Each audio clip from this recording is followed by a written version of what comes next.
Welcome to the spring semester of Sports Central. We missed you. Did you miss us? It's been a while since our last episode, so let's get right to it. Sports Central starts right now. But thankfully, the women's volleyball team fired up for their next game as they defeated Eastern Michigan, claiming their second straight MAC victory at McGurk Arena. Later on in the first, we see Braylon Raisin driving to the basket and getting the floater to go. Chips are up by double digits. In the next Chippewa possession, Raisin works his man and throws up a three from the corner. CMU is still ahead. That means that the CMU sports are pushing through conference play and high school football playoffs are almost here. And we have all the coverage. Sports Central starts right now. It has been a while since our last episode and plenty has happened, but don't you worry, we have it covered. Moving ahead, CMU took on in-state rival Eastern Michigan. Chips came out with a bit of a turkey hangover. Cooper Rush drops back and throws it across the middle, but it's picked off early by Kyle Rockwall. He finds his way all the way to the end zone, and the Eagles take a touchdown lead, 14-7. So it's been really a record-breaking year for the team, and the person who stands out the most is, like you said earlier, Lexi Palafis. So can you speak to her a little bit? She's only a sophomore, and how she's just been a powerhouse for this team. Number 4 is Ithaca's championship game at Ford Field. Jake Smith has been on our top 5 plays more times than not, and here he is again, dancing around defenders and into the end zone. After your long career, what made you decide on retiring, and what are your plans for after the season's over? People are referring to you retiring as an end of an era. How do you feel about that? That's what happens when you stick around a long time. You know, That's true. 27 years is a long time. You've had a pretty decent season so far, and now that it's end of May and starting to wind down, what thoughts are going through your head and that it's really coming to an end? You start thinking, okay, you know, because you start talking to your seniors, I've got 9 of them. What would be your favorite memory here? I know you probably have a lot, but do you have a specific one that really stands out? He came up to me afterwards, he goes, you know, I've been doing this for 25 years. He goes, that is the nicest group of young men, he goes, that I've ever met down here. And I was like, wow. He goes, if every kid's like that in Shepherd, I would like to move there. With all of your years of experience and the success, you look around, you see all of the banners and all of the titles.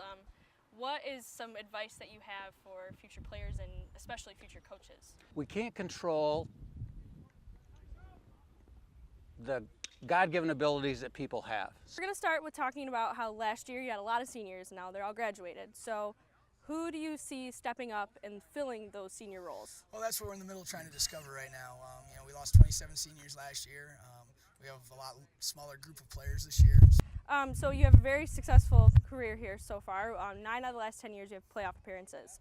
What does it mean to the program to have that much success? Well, I'd say, you know, obviously as the head football coach, I have a lot of pride in that, and that's exciting stuff. But I think. And you mentioned the 3 years in a row, so that means this year's seniors have never not made the playoffs. So how big of a motivating factor is that for your players and even for you as the coach? Well, that's like expectations right. that you set. Well, with tradition comes expectations, as I said, and with tradition becomes, I think, a little pressure on the seniors, like, hey man, we have to do this too. I know you're saying one game at a time, but who do you see as your biggest opponent coming up this year? Well, besides ourselves, you know, which really I think is going to be our biggest opponent to start with, is find out how to be. You know, you look at our schedule, and the front end of our schedule is as tough as it can be. I mean, the CMU D3 hockey team went on to take on Indiana University. Here we see Zach Carr getting off this rocket of a shot to give CMU the 1-0 lead in the opening minutes. Now IU forward Ryan Ward skates up the ice before nailing the shot bar down on the short side to make the game 1-1. The 1-7 Arthur Hill Lumberjacks visited the 3-4 Mount Pleasant Oilers. Here's the opening drive. Quarterback Jerry Parr keeps it to himself, goes up the middle and takes it all the way for a 30-yard score.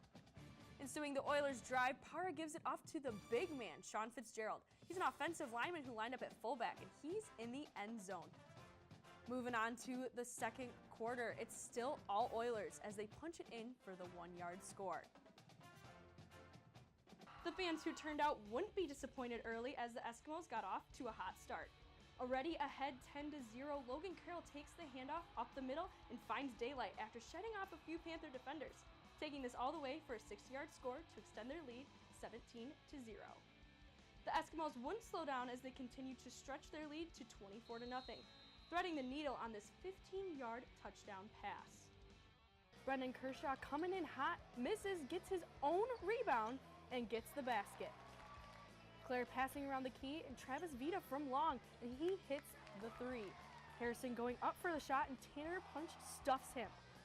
Tyler Rodenbaugh from outside the line for three. That kid is on fire.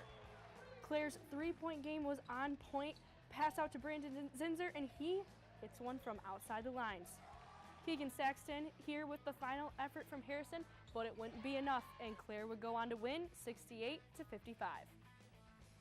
The Chippewas will have many new faces come fall, but perhaps the most notable addition to the roster is graduate transfer quarterback Shane Morris. Morris, who graduates from the University of Michigan in April, went to the Wolverines as a 4-star recruit in 2013.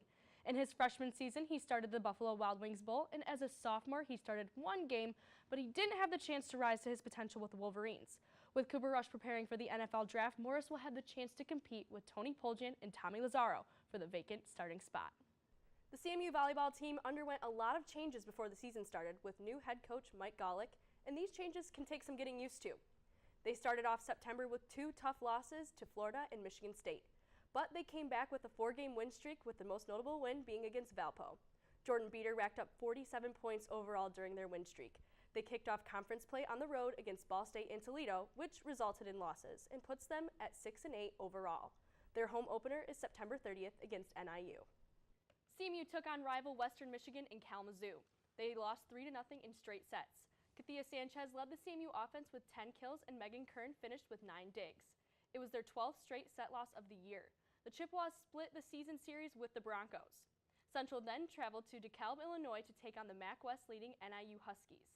Central took the first set 25-23, but NIU came back to win the next 3 sets. Jordan Beater led the Chips with 18 kills. CMU finished their road trip 0-2 and fall to 9-17 on the season. They fall to 3-11 in the MAC and are currently sitting at 5th place of the West Division.